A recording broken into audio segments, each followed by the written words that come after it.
Now, key point number 1, life is all about love. We need to understand nga gi-create ka sa Dios first and foremost because God loves you. And that is why ang kinabuhi magtuyok yun siya sa gugma. Kabaw ba mo nga maski pa og maayo ka, for example, mo kanta, maayo kay ka mag-handle sa camera, maayo kay ka nga manlimpyo, pero kung di bitaw ka kahibalo mo higugma, wa na'y pulos na.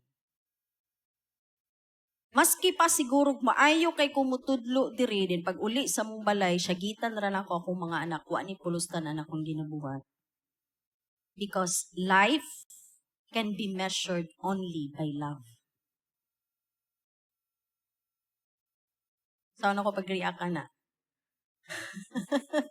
So, ano ko pag-react sa music? Now, kinsa din ang excited na mantog langit, be? Na first batch. Now, ngano nang utana ko, ana? Because in heaven, because your spiritual family will last forever, but not your human family.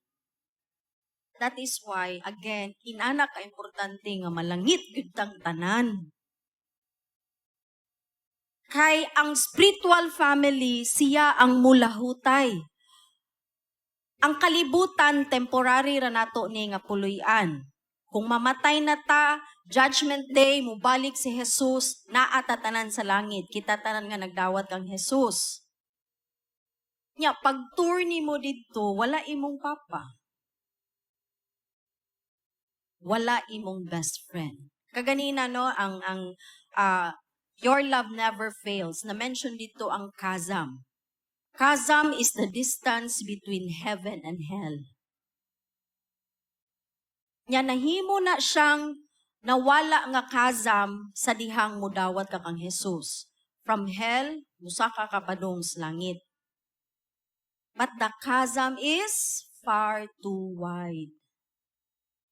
Meaning, ang tao, maski pag unsaon niyag paningkamot, mamahimo siyang maayong tao, muhatag, muampo, musimba, for as long as kana nga tao wala nagdawat kang Jesus, dili gyud na nimo siya makita sa grand reunion sa langit. Pero again, ang atong practice kay naa sa earth.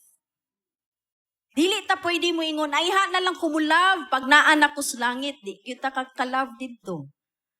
Naaman diri atong dry run.